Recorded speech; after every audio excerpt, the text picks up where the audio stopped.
আসসালামু আলাইকুম। আলহামদুলিল্লাহ, আজকে আমরা মাশরুমের প্যাকেট করছি প্রায় 8 দিন হয়ে গেছে। তো 8 দিনে আমাদের প্রায় 100% মাইসিলিয়াম রান হয়ে গেছে। তো আজকে আমরা আপনার সাথে যে বিষয়ে কথা বলতে যাচ্ছি সেটা হচ্ছে যে মাশরুমের ভালো বীজ যত ভালো হবে ফলন তত বেশি হবে। এটা আমি নিজেই বলছি, কারণ আমি এবার একটু লোভে পড়ে একটু কম খরচ করতে যেয়ে কয়েকটা প্যাকেট আমি করছিলাম। তো আমি দেখাচ্ছি যে আমরা সাধারণত গমের মাদা বা ধানের মাদা দিয়ে করি। তো আমার এখানে যে প্যাকেটগুলো দেখতেছেন এখানে সবগুলো হচ্ছে ধানের মাদা, আর এইখানে 4টা প্যাকেট আছে।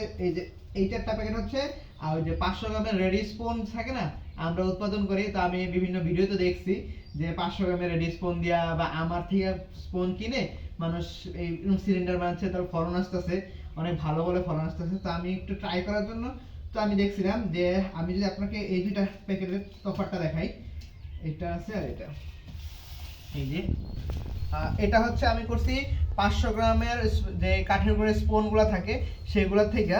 তো এটার মাদারটা দেখেন, মাইসিলিয়ামটা কিন্তু রান হয়নি ভালো করে। এটার বয়স সেম, কিন্তু এটাতে 100% রান হয়ে গেছে। মানে এটাতে আপনি 8 দিনে এটা 100% রান হয়ে গেছে। আর এটাতে আছে এই যে কাঠের গুঁড়া স্পঞ্জা যেটা আমরা বানাইছিলাম, সেটাতে আপনার প্রায় এখন সর্বোচ্চ গেলে 40% রান হয়েছে, আরো 60% বাকি আছে। তার মানে এটাতে আরো 8 দিন সময় লাগবে। তো সেই ক্ষেত্রে দেখা যাচ্ছে ফলনটাও এটাতে ভালো আসে না। ফলন আসে অনেক দেরি হয় এবং ফলন অনেক কম আসে। যেখানে আমি এইটার থেকে ধানের মাদার যেটা তৈরি করছি সেটার থেকে আমি 900 গ্রাম পর্যন্ত ফলন পাবো। সেখানে আমি যে কাঠের গুঁড়া দিয়ে তৈরি করছি সেটাতে আপনার সর্বোচ্চ গেলে 500 গ্রাম পর্যন্ত ফলন আসবে। কারণ আর মাদারের প্রাইস যদি বলি, তো আমার ধানের মাদারের প্রতি প্যাকেটের দাম আমরা তৈরি করতে সব মিলিয়ে প্রায় 35 টাকা খরচ পড়ে আমাদের। 35 টাকা আর 35 টাকা খরচ পড়ে। আর এই কাঠের গুঁড়ো একটা রেডি স্পুনের আমাদের খরচ পড়ে সর্বোচ্চ গেলে 17 থেকে 18 টাকা। তো দুইটার তাফাৎ অনেক, খরচ অনেক বেশি। তো আমিও ভাবলাম যে দেখি মানুষ সবাই করতেছে, তা আমি একটু কইরা দেখি যে কি রকম হয়। তো দেখলাম যে না, মানে মানে খরচ কমাইতে গিয়ে শুধু শুধু প্রোডাকশন কমায় লাভ নাই। তো আপনারা যারা নতুন চাষে আছেন, তো তারা সবসময় চেষ্টা করবেন যে ধানের মাদার বা গমের মাদার দিয়ে করার জন্য। কাঠের গুঁড়ার মাদার দিয়ে হয়, কিন্তু ফলনটা অনেক দেরিতে আসে এবং ফলন অনেক কম আসে। যেখানে আমার ধানের মাদারে গমের মাদার তৈরি করছিলাম আমি, তো এটাতে 4বার ফলন আসছে। আর কাঠের গুঁড়াটা সর্বোচ্চ আপনার 2বার আসবে, 2বারের পরে ফলন অফ হয়ে যাবে। তো সেখানে অনেক হয়। তো আপনি চেষ্টা করুন সবসময় ভালো মানের বীজ। আর আমরা সবসময় বলি যত ভালো বীজ হয় ফলন তত বেশি হবে আপনার। মাদারটা ধানের মাদার হলে যে বেশি ফলন আসবে তেমন না। ধানের মাদারের মাদারটা যদি ভালো না হয় তাহলে কিন্তু বেশি ফলন আসবে না। ধানের মাদারটা যদি ভালো হয়, কোয়ালিটি ভালো থাকে, তাহলেই হচ্ছে আপনার ফলনটা বেশি আসবে। তো চেষ্টা করবেন সবসময় যে ভালো মাদার দিয়ে মাশরুম চাষ করতে।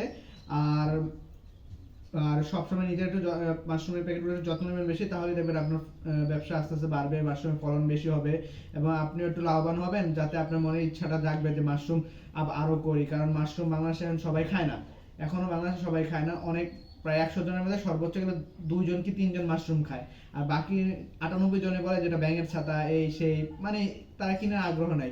আর কিনতে চাইলেও দাম অনেক কম বলে। তো আপনি যদি মাশরুমটা রেগুলারলি করতে চান বা একদম সারা বছর ধরে করতে চান, তাহলে হচ্ছে কি ভালো মাদার ইউজ করবেন, নিজে একটু ভালো করে যত্ন নেবেন এবং যে পরিবেশটা রাখবেন সেটা সবসময় পরিষ্কার পরিচ্ছন্ন রাখবেন, যাতে আপনার কোনো ছত্রাকের আক্রমণ না হয়।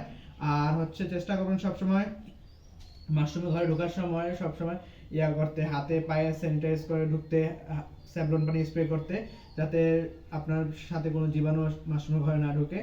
আর এটাই হচ্ছে মাশরুমের সফলতার মূল কাহিনী, যাতে আপনি ভালো বীজ ইউজ করবেন, ভালো মাদার ইউজ করবেন, আপনি সফল হতে পারবেন। তো যদি কেউ নতুন চাষি আছে, অনেকেই আমাদের ফোন দেয় যে ভাই কিভাবে শুরু করবো। তো আমরা সবসময় বলি যে ভালো বীজ ইউজ করেন, নিজে একটু পরিশ্রম ভালো করেন, তাহলেই আপনি সফল হবেন। তো আজকে এই পর্যন্তই, যে আপনারা শুধু এটা দেখানো ছিল যে ভালো মাদারটা ইউজ করা কতটুকু জরুরি। তো আমাদের জন্য সবাই দোয়া করবেন। ইনশাআল্লাহ আমরা যেন এইভাবে আপনাদের পাশে থাকতে পারি এবং আমরা ব্যবসার জন্য আল্লাহ বরকত দান করে। আজকে এই পর্যন্তই। আসসালামু আলাইকুম।